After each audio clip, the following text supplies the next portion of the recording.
अस्सलाम वालेकुम दोस्तों, अज मैं तुहाडे लिए एक नवीं वीडियो लैके आया वां। ते बकरा एक हैगा वे हमाद भाई ने बड़ा प्यार दे नाल बकरा पालिया वे। भाई नूं ज़रा पुछने आ कि एहदा वज़न किन्ना है, एहदी कीमत किन्नी हैगी है ते बकरे दी उम्र किन्नी हैगी है। वैसे बकरे दा मालक ते बकरे नाल प्यार बड़ा कर रहा है जी, अपने हत्थ नाल उहनूं पट्ठे वगैरह खवा रहा है। तो भाई नाल गल करने आ। अस्सलाम वालेकुम हमाद भाई। वालेकुम सलाम जी भाई। भाईजान की हाल है, ठीक हो? हाँ जी भाई। भाई यह बकरा जिहड़ा हैगा वे एहदी किन्नी उम्र हैगी है? भाई ये 7 महीने का हैगा जी। 7 महीनों का है? हाँ जी। ठीक हो गया, मतलब कि तुसी आप पालिया होया इनू? हाँ जी। ठीक हो गया जी। तो ਇਹਦਾ वजन किन्ना को भाई होएगा? ਇਹਦਾ वजन हैगा कोई माने का हैगा, तकरीबन 1 माने का वजन है वे बकरे का। हाँ जी। ठीक हो गया जी। नहीं माशाल्लाह जी, बकरा सोहना हैगा वे।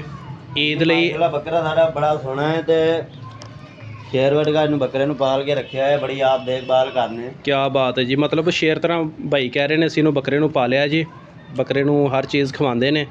थोड़ी देर तो बाद होर मोटा हो जाएगा, तगड़ा हो जाएगा। ईद ਵਿੱਚ अजे टाइम ਪਿਆ ਵੇ, इंज ਦੇ ਬੱਕਰੇ ਲਏ ਹੋਣ ईद ਤੇ ਮਾਸ਼ਾਅੱਲਾ ਸਹੀ ਕੁਰਬਾਨੀ ਉਹਨਾਂ ਦੀ ਹੋ ਜਾਂਦੀ, मतलब ਵਜ਼ਨ ਉਹਨਾਂ ਦਾ ਪੂਰਾ ਹੋ ਜਾਂਦਾ ਵੇ। ਇਹਦੀ ਭਾਈ ਕੀਮਤ ਕੀ ਹੈਗੀ ਜੇ?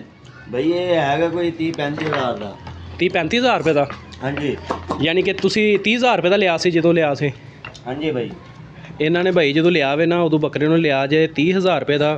वो तो बड़ा छोटा थी ਜੀ ਈਦ ਤੇ ਪਾਲ ਕੇ ਤੇ ਤਕਰੀਬਨ ਇਹੀ ਬੱਕਰਾ ਜੇ ਜਿਹੜਾ ਇਹਨਾਂ 1.5 ਲੱਖ ਰੁਪਏ ਦਾ ਹੋ ਜਾਣਾ, ਜਿਹੜਾ ਆਪਾਂ ਨੂੰ ਮੰਡੀ ਵਿੱਚੋਂ ਸ਼ਾਹਪੁਰ ਕਾਂਜਨ ਵਾਲੀ ਜਾਂ ਸਖੀਆਂ ਪੁਲ ਵਾਲੀ ਮੰਡੀ ਦੇ ਵਿੱਚੋਂ 1.5 ਲੱਖ ਰੁਪਏ ਦਾ ਬੱਕਰਾ ਮਿਲਦਾ ਹੋਵੇ ਨਾ, ਇਹੀ ਈਦ ਤੇ ਥੋੜਾ ਜਿਹਾ मतलब ਕਿ ਪਾਲ ਕੇ ਤੇ ਤਕਰੀਬਨ 1.5 ਲੱਖ ਰੁਪਏ ਤੱਕ ਹੋ ਜਾਣਾ। ਇਹਨਾਂ ਨੇ 30 ਹਜ਼ਾਰ ਰੁਪਏ ਦਾ ਲਿਆ ਸੀ।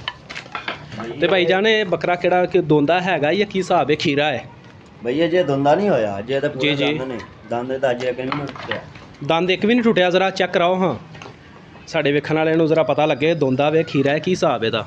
हाँ देखो ना ਜੀ ये देख लो ਇਹ ਦੋਂਦਾ ਨਹੀਂ ਹੈਗਾ? नहीं, ये दंद पूरे ने। ਦੰਦ ਪੂਰੇ ਹੈਗੇ ਨੇ ਬੱਕਰੇ ਦੇ।